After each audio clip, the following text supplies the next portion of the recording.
mulimu procedures ezenjawulo abantu bafuna batya contracts ate tetusobola bimanya nga tetubiina. Tetusobola manya nti lino ekkubo mwakkiriziganya mukole bwe muti ne bwe muti nga tetufunye buyinza kulaba ku documents ezo.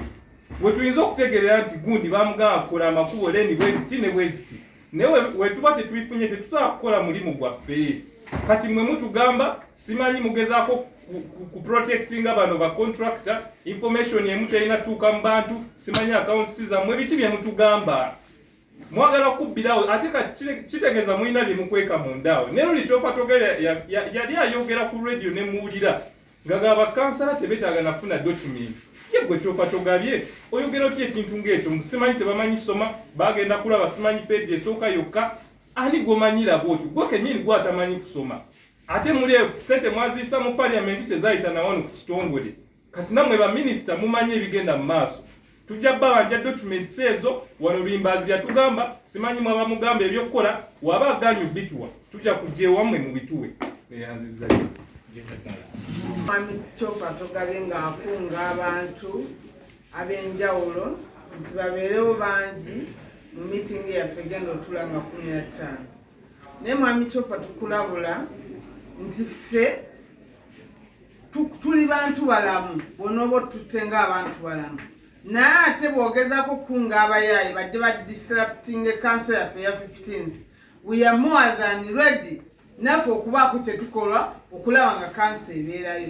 Kiki Mwami Chopa tugabye kyokweka kyotayagala kutumanye ku 15th okwo documents bwe zibaayo muzireete tetugenda kuva ku mulamwa. Abamu mubadde mulowooza mbuno abannuuku basirise tubadde twetegeeza system bwetambula tetugenda kukiza tukooye ebinnya tukooye okupantinga ebinnya enguudo mu Kampala buli lukubo lyonna lyosanga osanga bakuba binnya baziba binnya buli kubo lyonna lyosanga naye bakweka ebiwaliko ne bajja nakuwa information enkyamu ebyo tubyagala n'ekintu twakaziisa era loti esooka bakalwirizinga ssente kyobola tuli serious nnyo waliwo essente ezayita ndowooza ekisanja ekiwedde ezo zo tuli muzikolako audit naye kati eza kidip zaggwa tuli muzikolako audit kuba nazo era kyekimu ezakola simanyi lukuli mugenda okulaba nga mulimu obuvuyo bungi naye zino zetwogerako bakatandiko zirilizinga guno omwaka era tusuubira nti amakuba agasinga gakatandika okukolebwa either guno omwezi oba omwezi ogutandika. Kati ze twagala okunoonya tetwagala tudde mu biri bya postmortem era nti bamaze okukola bacontractor badduse ate n'obuzibu nti bano bacontractor abalala bamanyi n'okusubcontractinga nejjako emirimu nadduka. Kati ffe twagala batayiza wano nga bakatandika okukola era tusuubira nti tujja bengejinga mu bintu byabwe nga bakyatereeza enguudo ezisinga. Okufuna okutegeera ebintu bwe bitambula. Sikakasa nti waliwo mmeeya ayinza okwogera bw'atyo kubanga saakiwulira naye njagezaako okulaba obutambi naye bw'abanga waliwo yakyogera kyendowooza nti twetaaga kutuula butuuzi okukkiriziganya ffe ekyatuleeta wano ng'aba National Unity Platform kye tukola kaakati. Sente y'omuwi w'omusolo sente ya looni yonna tuteka okugijjayo tugikuba abantu buli omu agitegeere. Kati toyinza kuŋŋamba nti kyekyandeeta wano sikimanyi nkimanyi bulungi nnyo n'olwekyo nze mbadde ndowooza nti bwabangawo meeya bameeya tukolagana nabo oyo omu bw'abanga waali eyayogera ekyo tayinza kumanya. Tulinga babaka ba parliament bw'olondebwa n'obeera kansala wano tobeera wa kitundu kyo kyokka obeera wa Kampala yonna. Kyova olaba mpisa omwala ogutali mu Kampala Central ogw'ekawempe ate n'engulondoola kati awateeka okubaawo twetaaga bisomo okutegeera eno si division ate era ne bweba division kansala wa division era taba wa muluka gwe gwokka emugoba wano obuyinza tubulina tugenda kumujjamu obwesige senga olunaku lutuuka nga 15 endaku z'omwezi nga 15 wiiki ejja watwazzeemu okumuyita aleete report tulina bye twagala okukakasa bannakampala. Eyo looni gye mulaba kumpi yeesinze emyaka 5 okuba nti tugifunye okuva mu kwewola kumpi trillion namba eya sente budget 3 eza KCCA ziri ku programu emu yokka ya nguudo na kukola myala. n'olwekyo nga 15 senga executive director alemererwa okuleeta embalirira nga mu speaker wajja okubabuulira bye twagala mu mbalirira eyo ffe tetugenda kulonzalonza tugenda kutandika process ey'okumujja mu bwesige. Tumaze okuwandiikira minisita wa Kampala ebbaluwa yino, tumaze okuwandiikira minisita w'e Kampala era amaze okulisivinga ebbaluwa eno nga tumulagira nti ennaku 15 kaze zituuka executive director ng'agaanye okutulaga ebiwandiiko nga bye tumwetaaga tugenda kumugoba ku kitongole wano. Tugenda kulaba nga tumujjamu obwesige era nga ng'etteeka bwe ligamba nga tuwandiikira public service. Etteeka lino eyo section 18 egamba nti president asobola okukozesa amagezi ga public service. Kitegeeza asobola n'okukozesa amagezi amalala. Ekiwandiiko ekinava wano nga tukiwandiise tujja kiweereza public service ne minisita wa Kampala. Tetujja kukkiriza executive director kuddayo senga alemererwa ku mulundi guno kuddayo kutusinkana mu kitongole wano. N'olwekyo tuvumirira ensonga ey'okubiri, tuvumirira executive director kubanga yakwataganya ebya security wano. Tukooye okutukuba, tukooye ba councillors okubakuba okubatwala mu makomera. Mukyala Kisaka ateekwa okukitegeera tituli bakulembeze balonde ne banne bakuba ba councillor baffe Kyagason ne bakuba Nakabugo Farida ne Munil. N'olwekyo ekyo tujja kuddamu kukikkiriza. Ekyo kye kigenda okumutwala okuva wano. N'olwekyo basebo ne bannyabo ezo z'ensonga. Emmotoka ya speaker, emmotoka ya Kyagason baguns bagifumita emipiira nga twogera ku accountability. Kyetulowooza nti ekyo kyava wa executive director kubanga yakulembera security yawano.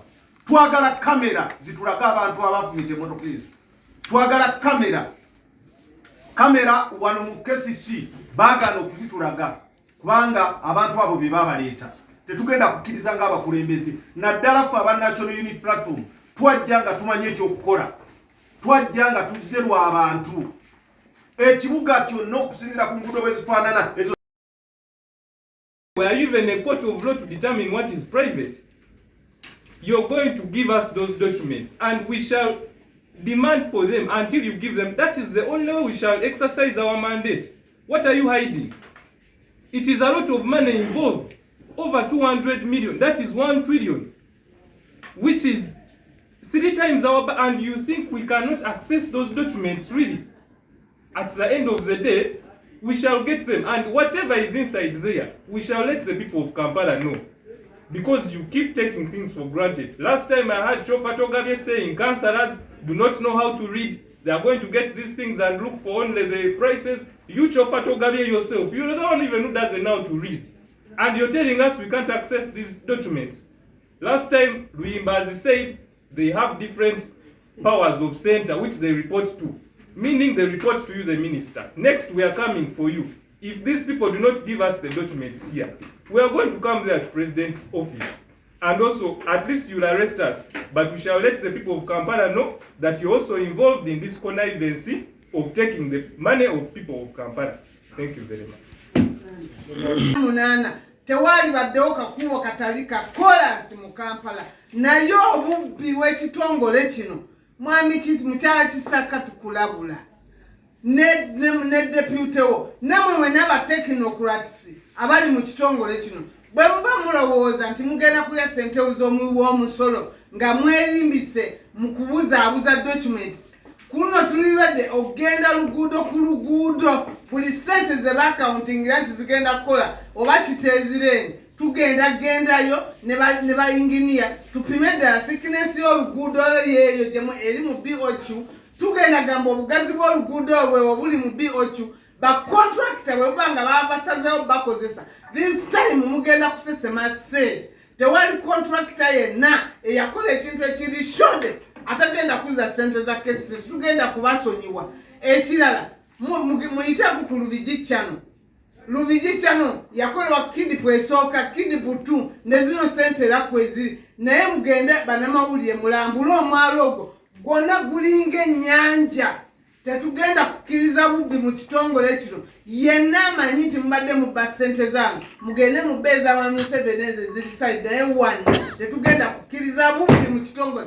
Mwami Museveni bw'oba atuleetera ababbi mu KCCA tukulabula bano bagendagendera bakyuse nga bukyali twagala buli luguudo olwasala okukolebwa nga luli worth sente ezo ngayo bazirambika neyanze ebilioni 40 ziri luddawa ng'ate abantu tubasabye busaba by'amataka gaabwe kati bo balina okukyebuuza tugenda kukolagana nabo naye nabo yensonga lwaki tusaba ebiwandiiko bino nabo tebabirina mukyala Kisaka atuyambe atuwe ebiwandiiko bino balabireko ddala ne sofa ku reports entono nnyo zetubakatuwa batulaze nti compensation yali ya bilioni 40 naye nga tetuwangako Kisaka twagala tubulire bantu ki be yali awadde ku ssente ezo nga compensation abantu tebayinza kufiirwa bufiirwa ng'ate ebintu bya gavumenti ekyo tetuyinza kikkiriza bwe ziba nga ssente zazze nga za compensation bazicompensating abantu babawe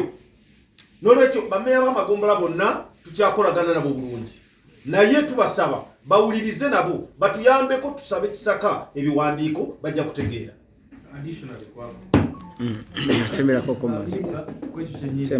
bameeya b'amagombolola ku magombolola baba batwalira ebiwandiiko ebibalaga nti ssente ezigenda okukola enguudo tezigenda kubeerako compensation era ne babatuuza mu nkiiko ne babeegayirira nti mugende mutwegayirire ku bantu kubanga tetulina ssente za compensation nga bakwesa ebiwandiiko ebituufu ebiriko ssente za compensation kati bameeya bulijjo batambula eyo bamanyi bali mu kuyamba kibuga okwegayirira abantu naye nga ssente zakwekebwa ebiwandiiko tebabibawa twakamala obasisinkana kino tubategeeza nti waliwo bilioni 40 ez'okompensatinga nabo ne beewuunya ne bagamba lwaki tebatugamba okuva ku ntandikwa tewaliwo ssente tebatugamba bugambi tewali ssente era tugende tubeegayirireko abantu so kyobulaba olutalo oluli wano lwakuleeta biwandiiko bintu bino ndoza tujja genda nga tusomesa abantu ffenna tutegeere kubanga abamu bapya abamu bakajja abamu tebannabakola kukiyiga ffe ekyatuleeta wano okugogola Kampala ng'aba National Unity Platform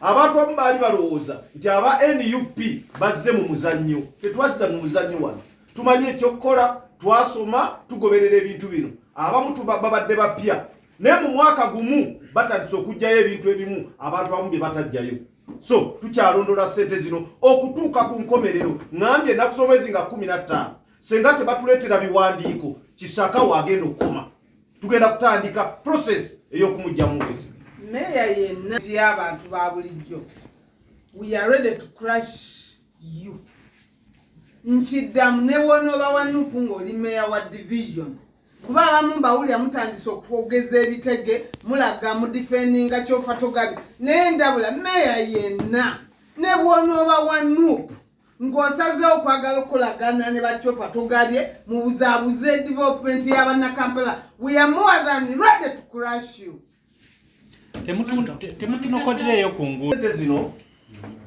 looni eno yali ya 2016 naye nga bumanyi ebintu bya ssente bwe zityo ne gundi emu koota emu zaali zakayita naye nga twazisaba mu 2016 naye ssente zino zaali za kukola nguudo mu Kampala tulina enguudo kilomita 2,100 yonna network y'enguudo ne sofa enguudo eziri tamak eziriko kolas ziri enguudo kilomita 600 nga mu 16 kitono nnyo so looni eyo yakukola nguudo n'emyala naye bupya naye ndowooza kino ekyokukuba ebiraka bo bakikozesanga kiri ntano wano ssente ezo eza trillioni enamba ya Uganda zakola nguudo mpya bo kye batugamba nti kilomita 7 zibagenda okukola tulowooza nti ziteekwa okusukkawo so ndowooza okitegedde bulungi nti enguudo empya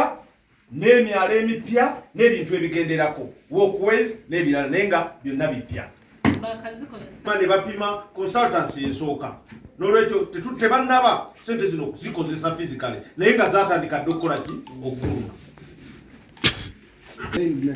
mukaaga kati twagala batuwa ebiwandiiko batukakase wa waliwo obwetaavu oba okukola lenzi 2 ne baleka lenzi 6 kyekyaba ne ssente ezo ziba za Africa baziteekawa accountability twagala lwaki enguudo batulaga nti by design zina okubeerako obutale ne toilets n'ebintu ebirala ate teziriiko kitegeeza nti olwo ssente zifika ne baba nga baziryaza amaanya ali ne bataagala kutuleetera nga kanso tugenda tuyita mu bintu ebyo kyebalina otegeera aba technicals nti nabo balondebwa abantu nga naffe tulondebwa abantu ekyenjawulo ku bo nti bo balondebwa public service commission indirectly nga bayamba indirectly nga abala balondebwa nga president naye president aba n'obuyinza bw'abantu katusuubire nti Museveni alina obuyinza bw'abantu aba naye akozesa ku buyinza bw'abantu n'akozesa public service commission naye n'abalonda so naffe tubasaba nti bajja batuwa information naffe tuba tuyimiddewo ku bantu abatulonda tubeere nga tuplayinga oversight role tubeere nga tulaba nti ssente z'omusolo zonna zitambula bulungi bottom line nti ffenna mwefe bwe tulimu tuweereza abantu so tebalina kwekweka nga twagala information eri crucial ku nsonga abakwatibwa nga bakulembeddwamu Sembayo executive director tugenda kumujja wano tugenda kulagira tugenda kuwandiika already minister wa Kampala tumaze omuwandiikira n'olwekyo ensonga eyo yenkulu ennyo era ennaku z'omwezi 15 mujje mubeerewo mulabe kye tugenda okukola executive director singa taleeta biwandiiko bitulaga nguudo mmeka ze bagenda okukola biki bagenda okukola era ssente mmeka ne ssente ez'ebintu ebirala byonna ku looni eyo